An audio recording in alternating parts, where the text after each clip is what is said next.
তো এই সেটটা আমরা সুন্দরভাবে করব, কারণ এই রকম টাইপেরই সেট আমাদের পরীক্ষায় আসতে চলেছে, তাই তো? আমাদের পরীক্ষার প্যাটার্ন আমরা জানি, তিনটে রাইটিং আসবে 30 নম্বর, 10 10 10। আমাদের সিন থাকবে, আমাদের আনসিন থাকবে, আমাদের গ্রামার থাকবে, ভাগযোগ করে পুরোটা হবে। তো একটা সেটে সব থাকবে। আমি তোমাদের রাইটিং এর সুন্দর একটা গোছানো পিডিএফ দিয়ে দেবো। রাইটিংটা আজকে তাই আমি দেখাচ্ছি না, রাইটিং বাদে আমরা পুরো একটা গোটা সেট সিন আনসিন পোয়েম সমস্ত কিছু ভালো করে করব। তো সিনটা আমাদের পড়ার দরকার নেই, যদি চাই আমরা একবার পড়ে নিতেই পারি, পড়ে নিলে ভালো হয়। আর যদি মনে হয় কারণ না পড়বো না, না পড়লে হবে, কারণ আমি প্রত্যেকটা টেক্সটের সিন কিন্তু সুন্দর করে বুঝিয়েই পড়িয়েছি, তাই প্রত্যেকটা লাইন আমাদের কাছে চেনা হওয়া উচিত। তাও যদি কারো সমস্যা হয় সিনটা একবার পড়ে নিলেই ভালো। মুখস্থ নয়, আমরা টেক্সট থেকেই লাইন, মানে আমরা এই সিনটা থেকেই লাইনটা খুঁজবো এবং কোথা থেকে কতটা কিভাবে লিখবো পুরো ডিটো ঝেপে দেওয়া যায় না। নাউন প্রোনাউন গুলোকে চেঞ্জ করতে হয়, ঠিক আছে? কোথা থেকে শুরু কোথায় শেষ করব অনেকেই বোঝে না। স্কুলে হলে মানে স্কুলে গিয়ে আমাদের যেটা ঘটে যে এই দেখে দেখে লেখা, পাশের জনকে দেখিয়ে দিলে ব্র্যাকেট করে দিলে এই এখান থেকে এতটা লিখে দে, পুরো ঝেড়ে 3 4টে লাইন লিখে দিল, ওটাতে নাম্বার টাম্বার কিছু হয় না। যারা ইংলিশ খাতে দেখে তারা কিন্তু খুব মানে বুদ্ধিমান হয়, তারা তোর পুরো লেখাটা পড়বেই না, তারা দেখবে ও ঠিকঠাক জায়গা থেকে শুরু করতে পারছে কিনা, শেষটা করতে পারছে কিনা, আর প্রোনাউনটা ঠিকঠাক লিখেছে কিনা। ওরাও জানে তুমি টেক্সট থেকেই তুলবা, ওই জায়গাটা গন্ডগোল হলে পুরোটা কেটে দেবে, তোমার পরিশ্রমটা বৃথা হয়ে যাবে। দ্য শিপ ব্রোকার, সবার মধ্যে এনার্জি আছে? Robinson Crusoe went out to observe the island, কত তারিখ বলো? 15th July. The time Crusoe took to return to his tent from the valley of fruits, return করবে তার টেন্টে সেই ভ্যালি থেকে যেখান থেকে ফল পাচ্ছিল, তাই না? হ্যাঁ 3 দিন পর, হ্যাঁ 3 দিন সময় লেগেছিল। To make a lamp Crusoe collected, lamp সে জ্বালিয়েছিল, তাই না? কি থেকে? অ্যানিম্যাল ফ্যাট, অ্যানিম্যালের ফ্যাট মানে ওই চর্বি থেকে জ্বালিয়েছিল। মানে একটা মানুষ একটা অচেনা দ্বীপে গিয়ে কিন্তু কি সুন্দরভাবে নিজেকে মানিয়ে নিয়েছিল। ক্রুশো পুট নচেস অন, মানে দাগ দিয়েছিল, তাই না? দাগ দিয়ে দিয়ে দিন বার এগুলো সব রাখতো তো, হ্যাঁ কি হবে? দা পোস্ট, পোস্টের ওপর দাগ দিয়ে সে তারিখগুলো তৈরি করতো। আচ্ছা এবার আমরা ট্রু ফলস করব, ঠিক আছে? ট্রু ফলস করব, আমি সেটটাকে সাজিয়েছি ওই রকম ভাবেই যে আমরা যে প্রশ্ন বা যে উত্তরটা করব সেটা আমরা টেক্সট থেকে যেহেতু খুঁজবো, তো টেক্সটের যে প্যারার মধ্যে থাকতে পারে সেই প্যারাগুলোকে আমি সিলেক্ট করে রেখেছি। তো সেখান থেকে আমরা লিখবো, কিভাবে লিখবো? In the woody part Crusoe found few fruit trees, তাহলে এই উডি পার্ট বলছে in the woody part Crusoe found few fruits, সে কি ফিউ কিছু পেয়েছিল? সে তো অনেক ফল পেয়েছিল, তাহলে এটা কি হয়ে গেল? ফলস। তাহলে সাপোর্টিং স্টেটমেন্ট আমাদেরকে খুঁজতে হবে। তো যে প্যারায় থাকতে পারে আমি সেই প্যারাটা পুরোটা তুলেছি, কেউ যদি মনে করে পুরোটা লিখবে লিখে দাও বাবা, ঠিক আছে? 1 নম্বরও তুমি পাবা না। এই যে in a woody part I found মেলনস in great, এখান থেকে পুরো লিখবো, ট্রিজ পর্যন্ত লিখে দেবো। দেখো এখানে আইটাকে কিন্তু আমাদের চেঞ্জ করব না, কারণ ট্রু ফলস টেক্সটের পুরো লাইন লিখে দেবো, ঠিক আছে? কে বুঝলো না? তাহলে আমরা ট্রু ফলস লিখে সাপোর্টিং স্টেটমেন্ট কিন্তু লিখবো, তা না হলে কিন্তু পুরো নম্বর পাবো না। Crusoe hoped that some passing boat on the sea would rescue him from the island, এটা সে আশা করেছিল আইল্যান্ড থেকে তাকে উদ্ধার করবে, তাই তো? আমাদের হিসেবে এটা হচ্ছে ট্রু, তাই তো? আচ্ছা এবার সাপোর্টিং স্টেটমেন্ট এখান থেকে লিখতে পারি, এই যে বিকজ থেকেও লিখতে পারি, because I still hope to be rescued by some passing ship. আচ্ছা এটা ট্রু হবে না, এটা ফলস হবে, এটা ফলস হবে। কেন ফলস হবে? দেখো এখানে কি আছে? শিপ, জাহাজ, আর এখানে কি আছে? বোট। এটা হচ্ছে ভালো প্রশ্নের নমুনা, ঠিক আছে? ম্যাক্সিমাম কিন্তু সব ভুল করবে। তো বোট আর শিপ আলাদা, বোট তো ছোট্ট নৌকা, ছোট্ট নৌকা আসবে না, টেক্সটে যেটা বলেছে আমরা সেই অনুযায়ী চলবো। ট্রু ফলস আমাদের দুটোই ছিল, হ্যাঁ? এবার প্রশ্ন উত্তর, what did Crusoe find in the woody part, সেই উডি পার্টে সে কি পেয়েছিল? In a woody part I found মেলনস in great abundance, abundance মানে প্রচুর পরিমাণে, গ্র্যাপস ট্রিজ এসবও পেয়েছিল। এই জিনিসগুলো ভালো করে মাথায় রাখতে হবে, ঠিক আছে? এই জায়গাটাতে আমরা ক্রুশো সাবজেক্টকে কিন্তু লিখবো, প্রোনাউন দিয়ে লিখবো না, কারণ আমরা সাপোর্টিং স্টেটমেন্টে লিখতে পারি এরকম, কিন্তু প্রশ্ন উত্তরে প্রোনাউনটাকে সবার আগে আমাকে চেঞ্জ করতেই হবে, হ্যাঁ? দেখো এখানে কি বলছে, 2 নম্বর প্রশ্ন, why did he not transfer his habitation to the valley of fruits. প্রশ্নটার মানে কি, হোয়াই, কেন, ট্রান্সফার সে করেনি, সে জায়গাটাকে চেঞ্জ করেনি কেন, সে তো ওই ফলের ওখানেই থাকতে পারতো, ওখানেই তো অনেক খাবার দাবার পেতো, কেন সে চেঞ্জ করেনি। আচ্ছা, প্রশ্নের লাইনে এখানে হি আছে, ক্রুশো লেখা নেই, আমরা হি দিয়েই শুরু করব। ঠিক আছে, প্রশ্নের লাইনে যেহেতু প্রোনাউন দিয়ে রয়েছে প্রোনাউনই লিখবো। দেখো, ইন্টারোগেটিভ করার জন্য ডিডকে আগে আনা হয়েছে, আমরা তো ইন্টারোগেটিভ বানাবো না, আমরা তো নর্মাল সেন্টেন্স বানাবো, তাই হি এর পরে আমরা ডিড লিখবো। হলো, তারপর নট যেমন আছে তেমন নট লিখে দেবো, হি ডিড নট। তারপর যেমন আছে transfer his habitation to the valley of fruits, যেমন আছে এটুকু লিখে দেবো। তারপরে বিকজে চলে আসবো, because I still hope to be rescued by some passing ship on the sea, এই পর্যন্ত লিখে দেবো। How did he make a lamp himself, সে ল্যাম্পটা নিজে নিজে কিভাবে তৈরি করেছিল, তাই তো? কোথা থেকে? এই যে এখান থেকে, তাই তো? আচ্ছা, এখানে আই তো হবে না, আয়ের জায়গায় কি করব, হি। প্রশ্নের লাইনে আমাদের প্রোনাউন রয়েছে, প্রোনাউন লিখবো he. He collected a little tallow and a small clay dish. To this আইটা চেঞ্জ করে দেবো, হি লিখবো। হি অ্যাডেড আ উইক, এখানেও হি হবে। He had Das made myself change হয়ে যাবে, মাইসেলফ কি হবে, হিমসেলফ হবে, হিমসেলফ আনলাম। তাহলে চেঞ্জ কি করলাম আমরা, আমরা আই গুলোকে হি করলাম আর মাইসেলফকে হিমসেলফ করলাম। আচ্ছা, কি থেকে দিয়েছে, the third ship, the north ship থেকে দিয়েছে। ঠিক আছে, আমরা প্রশ্ন উত্তর করি, এগুলো তো করা কোনো ব্যাপার না, এগুলোর জন্য এটারও দরকার নেই আমাদের, এগুলো আমাদের মুখস্থ হয়ে যাওয়ার মতো। The third sheep sail to the, কোন দিকে, নর্থ, নর্থ হবে।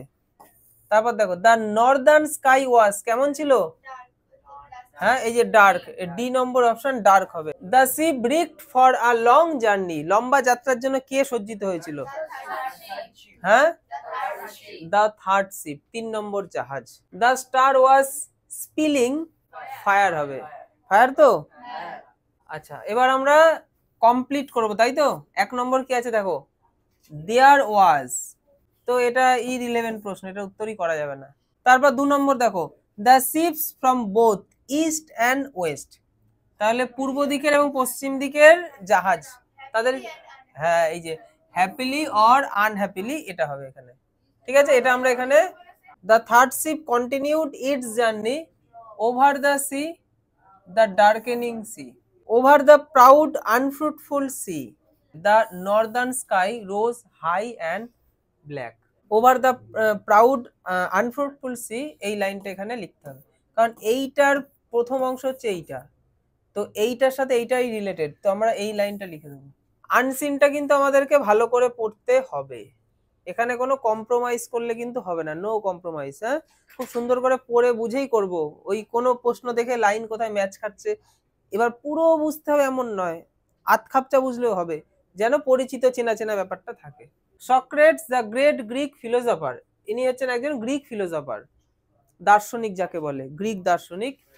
Tried hard to control himself, control মানে নিজেকে কন্ট্রোল করার জন্য সে কঠিন পরিশ্রম করেছিল, যে নিজেকে আমি কন্ট্রোল করব।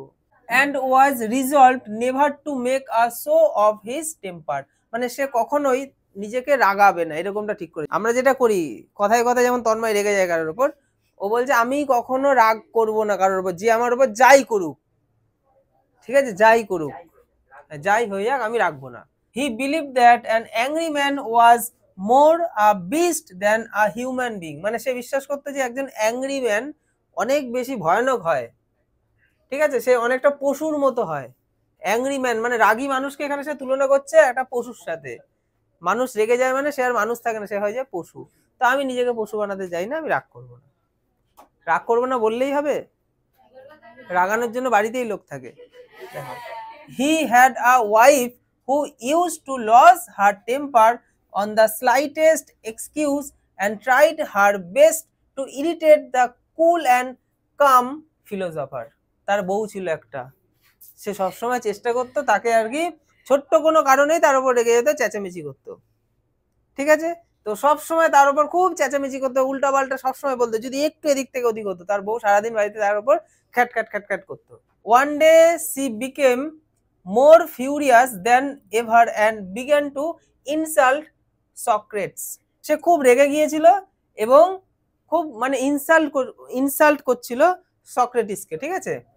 এবার দেখো সক্রেটিস কি করছে, he went away and sat on the doorstep of his house. এবং সে তো রাগ করবে না যতই বলো, তো সে কি করেছে, সে ওই অনেক ক্যাই ক্যাই ক্যাই ক্যাই করছে বউ, ও বউয়ের সামনে থেকে বেরিয়ে এসে দরজার সামনে গিয়ে চুপ করে বসেছে, মানে বাইরের দরজার গেট আছে, গেটের সামনে গিয়ে চুপ করে বসে পড়েছে। যে বউকে তাও সে পাত্তা দিচ্ছে না, বউ যতই যাই বলুক সে কোনো রকম কান দিচ্ছে না। সক্রেটস ওয়াইফ বা সক্রেটিসের বউ wife finding that he was not paying attention to her loud and angry scolding.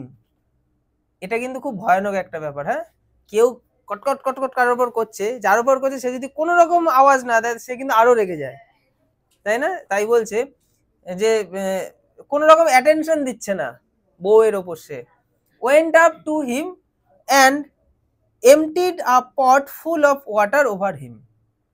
কি বললো, যে এত কিছু বকবক করার পর বউ দেখছে যে ও তো আমাকে পাত্তাই দিচ্ছে না, তো এক বালতি জল নিয়ে মাথার মধ্যে ঢেলে দিয়েছে, রাখতে তো তোমাকে হবেই। The passers by were much amused at this funny incident.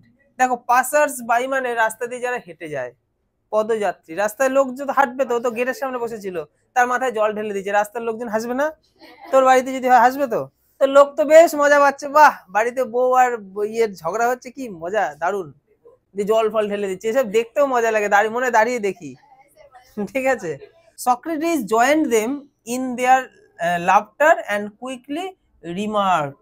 দেখো সক্রেটিস, ওই যে ওরা হাসছে, সক্রেটিস নিজেকেও ওদের সাথে আর কি জয়েন করে নিয়েছে, সেও হাসছে, সে তো রাগ করবে না, ও রাস্তার লোকজন হাসছে, সে নিজেকেও আর কি তাদের মধ্যে সামিল করে দিয়েছে, সেও হাসছে, এবং হাসতে হাসতে সে একটা সুন্দর রিমার্ক করেছে। এটাই হচ্ছে এই গল্পের মজাদার জিনিস, কাহিনীর মজাদার জিনিস, ঠিক আছে। রিমার্ক, রিমার্ক মানে তার মন্তব্য। আচ্ছা মন্তব্য কি করলো, দেখো দারুণ মন্তব্য। After thunder comes rain. বজ্রপাতের পর বৃষ্টি আসে, ঠিক আছে।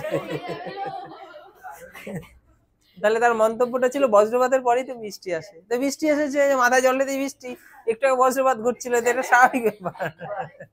আমরা প্রথম প্রশ্ন আমাদের সাপোর্টিং স্টেটমেন্ট করতে হবে, তাই তো, এবং ট্রু না ফলস বলতে হবে, এতে দেখেই আমরা এখন বলতে পারবো। Socrates was an Egyptian philosopher.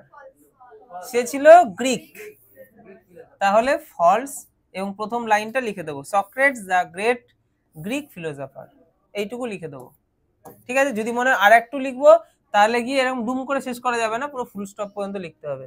Socrates believed that a happy man was more a beast than a human being. সে বিশ্বাস করতো একজন হ্যাপি ম্যান মানে সুখী মানুষ, ওয়াজ মোর বিস্ট অনেক বেশি পশুর মতো তার মধ্যে ব্যাপার। ফলস কথা, এটাও ফলস, হ্যাপি ম্যানের কথা তো সে বলছে না, এটা হবে অ্যাংরি ম্যান। কোথায় আছে লাইনটা, এই যে অ্যাংরি ম্যান, আর এখানে বলছে কি, কোথায় গেল, এখানে বলছে হ্যাপি ম্যান। দেখো 3 নম্বর কি বলা হচ্ছে, Socrates wife emptied a pot full of water over him. তার উপর ভর্তি জল ঢেলে দিয়েছিল, ট্রু হবে, এটা লিখে দেবো, এটা went up to him and emptied a pot full of water over him, এটাই লিখে দেবো, আর কিচ্ছু না। সাপোর্টিং স্টেটমেন্ট মানে কোন জায়গা থেকে প্রশ্নটা করা হয়েছে। তারপরে দেখো 4 number, no response to her ill temper lets Socrates wife to insult, এটা হি হবে না, হার হবে, হার হাজবেন্ড। তো এখানে তো আমরা দেখতেই পাচ্ছি, এই যে Socrates wife finding that he was not paying attention to her loud and angry scolding, এটা লিখতে পারি, আরো যদি লিখতে চাই এই পর্যন্ত লিখতে পারি।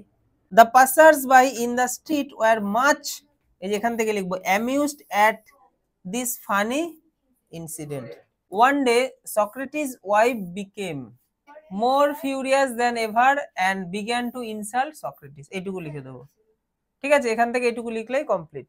তারপরে সক্রেটিস কুইকলি রিমার্কড, সে রিমার্ক করেছিল, এটা কি বলতে পারি আমরা তার মন্তব্যটা, এই যে after thunder comes rain, comes rain, তো এইটুকু লিখলে এটা হয়ে যাবে remark. Socrates believe that, Socrates বিশ্বাস করত, কি বিশ্বাস করত, এখান থেকে লিখবো an angry man was more a beast than a human being। পুরোটা পড়ে কিছুটা অর্থ বুঝতে পারলেই কিন্তু আমরা করতে পারবো, যদি না পড়ি বুঝতে না পারলে উত্তর আমরা করতে পারবো না। আচ্ছা, হু ওয়াজ সক্রেটিস, সক্রেটিস কে ছিল, হাউ ওয়াজ হিজ নেচার, তার নেচারটা কেমন ছিল। এই তো প্রথম লাইনেই তো পেয়ে যাবো আমরা, Socrates the great Greek philosopher tried hard to control himself and was resolve never, এটা পুরোটাই লিখে দেবো, এটাই লিখে দেবো। তো এখানে দুটো খণ্ড করে আমরা উত্তরটা লিখতে পারি, এখানে তো দুটো উত্তর চেয়েছে না, হু ওয়াজ সক্রেটিস, তাহলে Socrates the great Greek philosopher, এইটুকু লিখবো। তো এটাকে দ্বারা আমি বলি, দেখ এখানে আমরা সাবজেক্ট ভার্ব বসিয়ে সুন্দর করে করি, প্রথমে আমরা সক্রেটিস লিখবো, হ্যাঁ, তারপরে ভার্ব চাই, ওয়াজ লিখবো, ঠিক আছে, এটা লেখার দরকার নেই, দা লিখবো না, শুরুতে দা আসে না, কি লিখবো, এ লিখবো, A. Socrates was a great Greek philosopher, এটা সঠিক হলো, ঠিক আছে, একটু গুছিয়ে সুন্দর করে লিখতে হবে। আর যদি সে কেউ একদমই বোঝে না কিভাবে সাজাতে হয়, তাকে কি করতে হবে, এটাই লিখতে হবে, ঠিক আছে, তাতে টিচারের উপর ডিপেন্ড করতে হবে, টিচার যদি পছন্দ করে দিয়ে দেবে নাম্বার।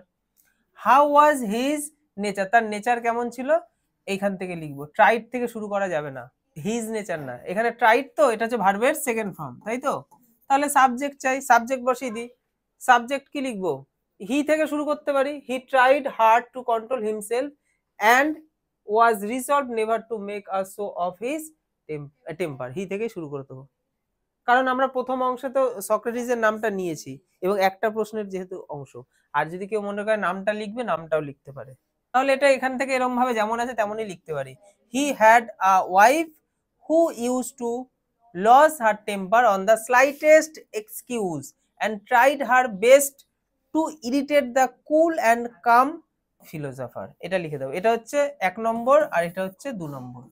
ক্লিয়ার সবার? আমরা কিন্তু টেক্সট থেকে লিখছি, খুব সামান্যই কিছু অ্যাড করতে হচ্ছে, ম্যাক্সিমামটাই টেক্সটে পাচ্ছি। তারপরে প্রশ্ন দেখো, what did his wife do finding Socrates not paying attention to হার, তার উপর অ্যাটেনশন দেয়নি, সে কি করে দিয়েছিল, কি করেছিল, এটা ভুলতে পারি আমরা, কোথা থেকে কিভাবে লিখবো, হ্যাঁ হিজ ওয়াইফ দিয়ে শুরু করব, হিজ ওয়াইফের পরে তারপরে ওয়েন থেকে ভার্ব, সাবজেক্ট লিখলাম, এবার ভার্ব থেকে ওয়েন্ট আপ, এখান থেকে পুরোটা লিখ, went up to him and emptied a pot full of water over him, হ্যাঁ এইটুকু লিখে দেবো, তাহলেই হবে। What did Socrates do and remark at the end, ওই লাস্টের লাইনটার কথা বলছে, যে সক্রেটিস কি করলো এবং তার কি মন্তব্যটা ছিল, মানে পরবর্তী ক্ষেত্রে দেখো, সে তো ওই যে বিষয়টা একটা ফানি ইনসিডেন্ট ঘটলো, সে তো তার মানে রাস্তায় হেঁটে যাওয়া লোকগুলোর সাথে তো জয়েন করলো নিজেকে, সেও হাসলো। দেখো এখান থেকে আমরা লিখবো, হ্যাঁ ভালো করে দেখবে, সাবজেক্ট হচ্ছে সক্রেটিস, ভার্বের সেকেন্ড ফর্ম জয়েন্ট, দেম লিখবো না, দেমটা কে, দেমটা হচ্ছে পাসার্স বাই, এই যে দ্য পাসার্স বাই, এইটা, তো দেমের জায়গায় আমরা এটা লিখবো, হলো। তারপর কি করব, তারপর লাভটার থেকে লিখবো, ইন দেয়ার কথাটা লিখবো না, ইন দেয়ার লিখবো না, Socrates joined the passers by laughter and quickly remarked after thunder comes rain,